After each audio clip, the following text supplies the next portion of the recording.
Today, I want to advocate for hazard pay. My name is Marissa. My name is Chandra. I am a board certified emergency nurse. I've been doing it for about 2.5 years now. I am a labor and delivery / postpartum nurse. I've been a nurse for the last 12 years. I absolutely love my profession as a nurse, and except I'm being financially hit because I'm doing my job. Nurses and doctors are suffering every day. Techs, every single one of us that comes in direct contact with COVID-19 patients, we have to give up a piece of our lives to make sure that they get better. That is why, after watching many nurses actually resigning from the profession, some switching to IT, some just literally cutting their hours to 1 shift a week because of COVID-19, I feel like with hazard pay, it will bring many nurses back into the profession. It will bring the manpower back to support the need of the society. So we have given out our lives to take care of the sick with compassion. We're not doing it just for the money, because we know what we sign up for when we join nursing. Just like the military, the soldiers know what they sign up for when they volunteer into the military. Emergency room inside Maimonides Medical Center in Brooklyn. Doctors now call it a battle zone. Everyone that's in here today is here due to breathing problems, almost uniformly all from COVID. Tonight, growing anger from the nation's coronavirus epicenter. We are afraid for our patients. We are afraid for our families. We are afraid for our lives. At another hospital, these nurses are calling it a daily suicide mission with a lack of PPE, personal protective equipment. This is life or death. Every hospital in the state of New York and across the United States should have the supply.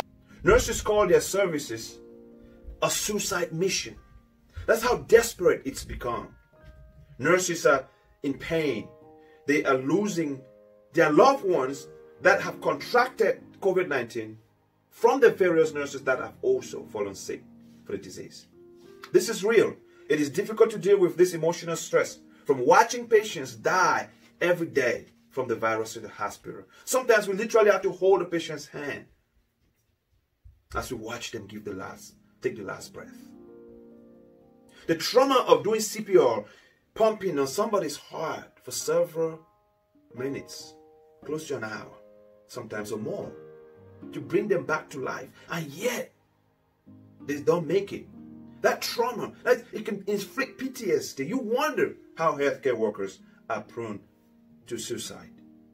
Physical stress that we have to deal with after dealing with hot and stuffy PPEs. The essential hazardous pay. And my number one thought that I think of is I go to pilots. Not that I know anything about them, but I do see them flying over my house all the time. Hey, pilots. And, you know, they get like hazardous flight pay or something like that. I don't know, don't quote me, but I know they get some sort of flight pay that they get. And I find that interesting because a lot of times people are like, oh, you know, you're a healthcare worker, you signed up for this, you know what you're getting yourself into. Well, how is that any different than maybe, say, a pilot or... As essential healthcare workers, we've been working under hazardous conditions for the past 3 to 4 months. As a nurse working in this environment now, every day when I get up and put my scrubs on and prepare to go to work, you go in not knowing what you're going to be facing, not knowing when I return home, will I be COVID positive? Will I be affected by this virus? Is this something that I'm bringing back to my family? We deserve to be compensated well while we are in this heightened state of healthcare. It is so imperative that nurses receive fair compensation while we go out and do the things that we love to take care of your family members. Putting in a hazard environment, and like I said, I can't go visit and see my family because I'm putting them at risk if I go see them. So when we go for active duty in a combat environment, we get paid hazard pay. But the nurses, despite the risk they are exposed to, the doctors, the techs, they don't get anything as such. That's where I come in with the fight for hazard pay. Many health workers are dealing with the extreme stress of dealing with the virus. Many nurses around the world are sacrificing their lives. For example, there was a 34-year-old Italian nurse called Daniela that was treating COVID-19 patients, actually reportedly took her own life for the fear of spreading the disease. According to a nursing organization there, Daniela was an amazing nurse in Italy. She worked in ICU with her colleagues treating quarantine patients. She was just like any of us, representing all healthcare workers around the globe. So I stand here today to say we need some form of compensation, hazard pay. I wish that the Congress of our country will hear us. That you have given your best, you pour your heart out. Even as you're doing it, you're afraid that you can catch COVID-19. That you have to come home to your children, to your spouse, to your father, to your grandma, and all that. Some of us have to move away from our parents just so we can save them from COVID-19. This is some real stuff. In New York, nurses call their services a suicide mission. This is real because it is difficult to deal with the emotion that we develop from watching patients die, from doing CPR and giving our best, and yet the patient passes. The physical stress that comes from the hot and stuffy PPE that we have to put on, dealing with the bills and family that we have to isolate ourselves from just so we can make a living and take care of those who are sick. That's stress. This is real stuff. This is real pain. So I seek for hazard pay. Hazard pay will help. I wish Congress would hear me. I wish Congress will hear the cry of the healthcare worker or the frontline worker, the paramedic down the street. A New York doctor took her life after enduring the pressures of her job, the emotional stress from dying patients she had to put up with, the shortages in the hospital, and the neglect of healthcare workers by so many people who are walking around the streets, roaming the streets with no mask, completely disregard to the standards that our government has put out.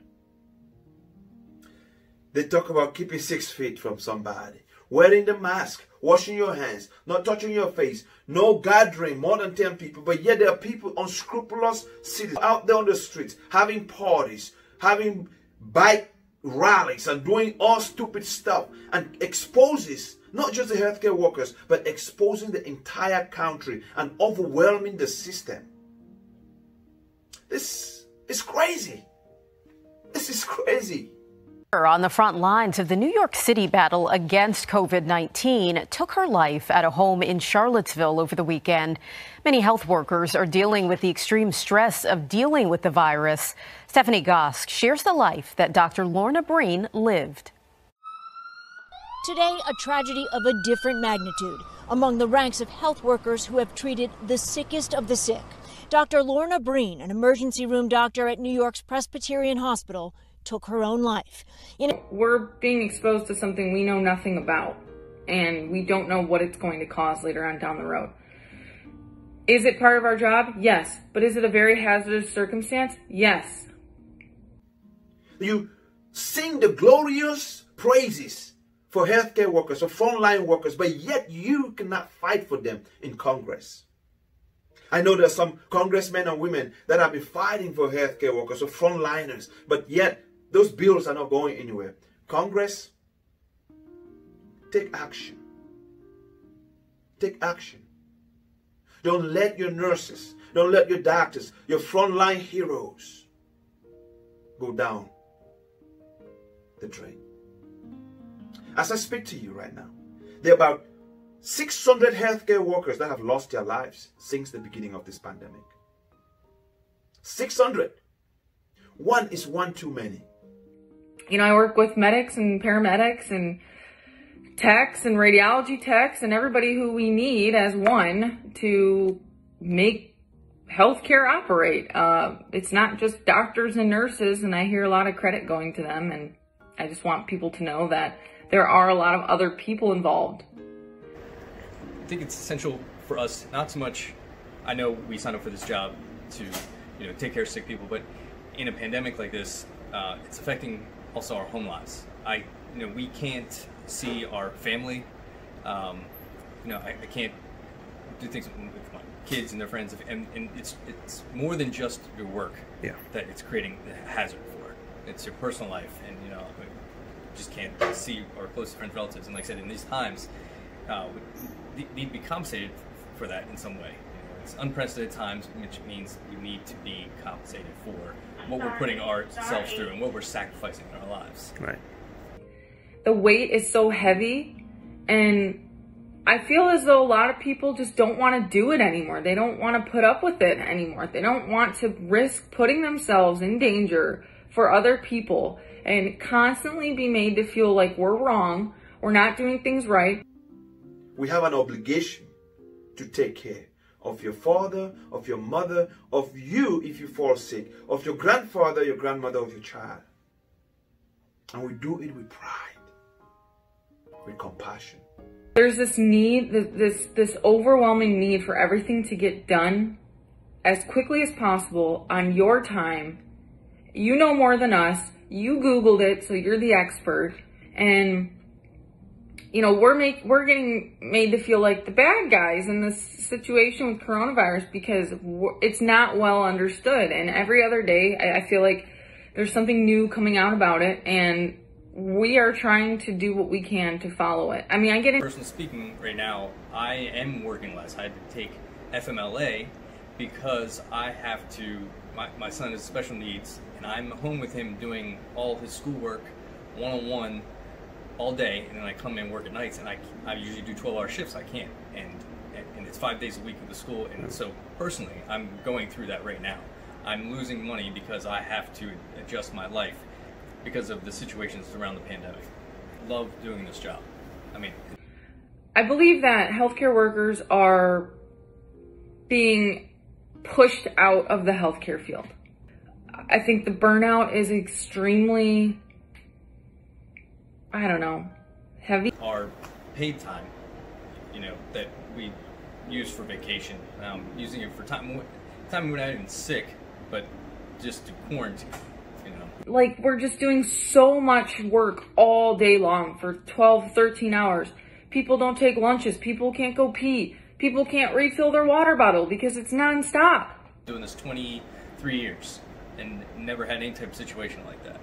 Right. Coronavirus is a huge thing. We don't really understand a lot about it, but I've seen the x-rays and it's real. It's pretty scary looking sometimes, so keep your face mask on, stay away, do what you can, protect yourself because... La cosa peggiore è che vedi tanta sofferenza, tante persone che stanno male, tante persone che sono da sole e tu puoi fare ben poco perché sei lì e capisci.